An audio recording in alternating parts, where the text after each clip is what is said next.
Assalamualaikum warahmatullahi wabarakatuh. Di sini saya Salsabila Tamara, NIM saya 19042180 akan membacakan hasil presentasi saya tentang penilaian kinerja sumber daya manusia sektor publik.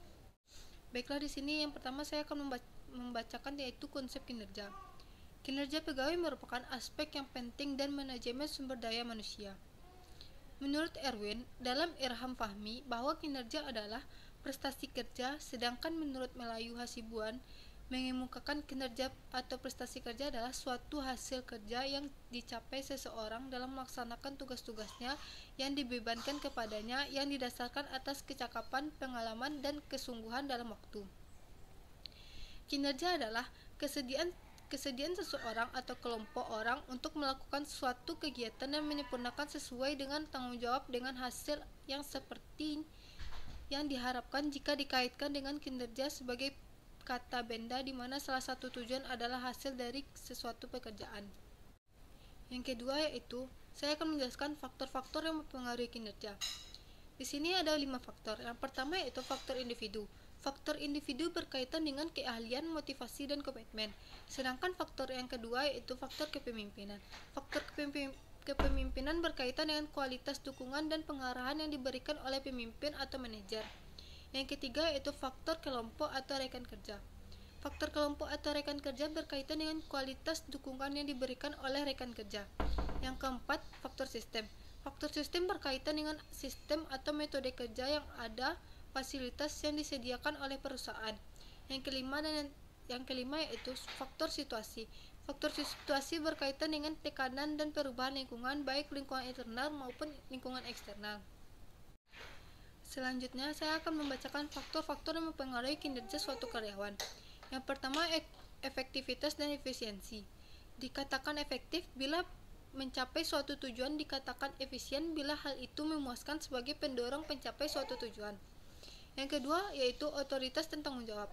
Dalam organisasi yang baik, wewenang dan tanggung jawab telah dilegasikan dengan baik tanpa adanya tumpang tindih tugas. Yang ketiga yaitu disiplin. Secara umum, disiplin menunjukkan suatu kondisi atau sikap hormat yang ada pada diri karyawan terhadap peraturan dan ketetapan perusahaan. Yang keempat yaitu inisiatif. Berkaitan dengan daya pikir, kreativitas dalam bentuk ide untuk merencanakan sesuatu yang berkaitan dengan tujuan suatu organisasi. Selanjutnya yaitu metode penilaian kinerja. Evaluasi kinerja atau penilaian kinerja pegawai yang dikemukakan oleh Erwan dalam tenora ini berpendapat bahwa penilaian kinerja adalah suatu cara dalam melakukan evaluasi terhadap prestasi kerja karyawan dengan serangkaian tolak ukur tertentu dan objektif dan berkaitan langsung dengan seseorang serta dilakukan secara berkala.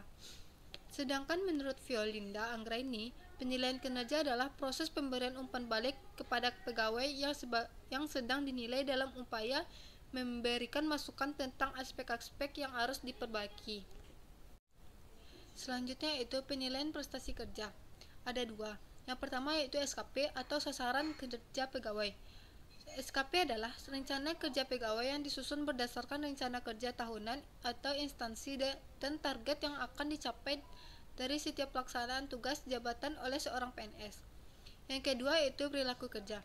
Selain dengan SKP, prestasi kerja pegawai juga diukur dengan indikator perilaku kerja.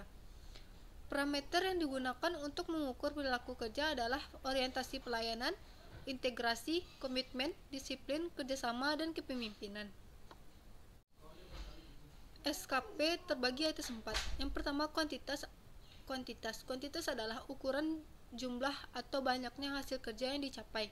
Hal ini dapat dilihat dari hasil kerja pegawai dalam kerja penggunaan waktu tertentu dan kecepatan dalam menyelesaikan tugas dan tanggung jawabnya. Yang kedua yaitu kualitas. Kualitas adalah tingkat sejauh mana proses atau hasil pelaksana kegiatan mendekati kesempurnaan atau mendekati tujuan yang diharapkan. Kualitas yaitu mutu yang dihasilkan atau baik atau tidaknya pekerjaan yang telah dikerjakan. Yang ketiga yaitu waktu. Waktu adalah ukuran lamanya proses setiap hasil kerja yang dicapai. Setiap pekerjaan yang dilakukan oleh pegawai memiliki standar waktu yang telah ditentukan. Dan yang terakhir yaitu biaya. Biaya adalah besaran jumlah anggaran yang digunakan setiap hasil kerjanya. Selanjutnya itu perilaku kerja. Perilaku kerja terbagi atas 6. Yang pertama, orientasi pelayanan. Orientasi pelayanan adalah sikap dan perilaku kerja PNS yang diberikan pelayanan terbaik kepada yang dilayani, antara lain kepada masyarakat, atasan, rekan kerja, unit kerja terkait dengan instansi. Yang kedua itu integrasi. Integrasi adalah kemampuan untuk bertindak sesuai dengan nilai, norma, dan etika dalam organisasi. Yang ketiga yaitu komitmen. Komitmen adalah kemauan dan kemampuan untuk menyelaraskan sikap dan tindakan PNS untuk mewujudkan tujuan organisasi dengan 17 mengutamakan kepentingan dinas daripada kepentingan diri sendiri, seseorang, atau golongan. Yang keempat, disiplin. Disiplin adalah kesanggupan pegawai negeri sipil untuk menantikan kewajiban dan menghindari larangan yang ditentukan dalam peraturan perundang-undangan dan peraturan kedinasan yang apabila tidak ditaati atau dilanggar dijatuhi hukuman disiplin. Yang kelima yaitu kerjasama.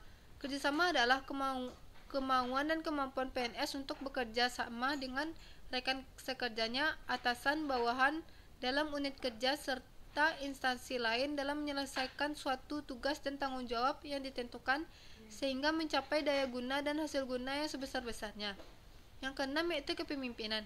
Kepemimpinan adalah kemampuan dan kemauan PNS untuk memotivasi dan mempengaruhi bawahan atau orang lain yang berkaitan dengan bidang tugasnya demi tercapainya suatu tujuan organisasi. Dan yang terakhir adalah tujuan penilaian kinerja. Rifai dalam bukunya Manajemen Sumber Daya Manusia untuk Perusahaan dari Teori ke Praktik, tujuan penilaian kinerja karyawan meliputi yang pertama yaitu untuk mengetahui tingkat prestasi karyawan selama ini. Yang kedua, memberi imbalan yang serasi atau kenaikan gaji berkala, gaji pokok, dan insentif uang. Yang ketiga yaitu mendorong pertanggungjawaban dan karyawan. Yang keempat yaitu untuk membedakan antara karyawan yang satu dengan karyawan yang lain. Yang kelima yaitu pengembangan sumber daya manusia. Yang keenam, meningkatkan motivasi kerja. Yang ketujuh, untuk mengetahui efektivitas kerja kebijakan sumber daya manusia. Yang kedelapan, membantu menempatkan karyawan dengan pekerjaan yang sesuai untuk mencapai hasil kerja yang baik secara menyeluruh. Dan yang terakhir yaitu mengidentifikasi dan menghilangkan hambatan-hambatan agar kerja lebih baik. Baiklah, hanya sekian hasil presentasi saya. Apabila ada kata-kata yang salah, mohon dimaafkan. Wabillahi taufiq wal hidayah. Wassalamualaikum warahmatullahi wabarakatuh.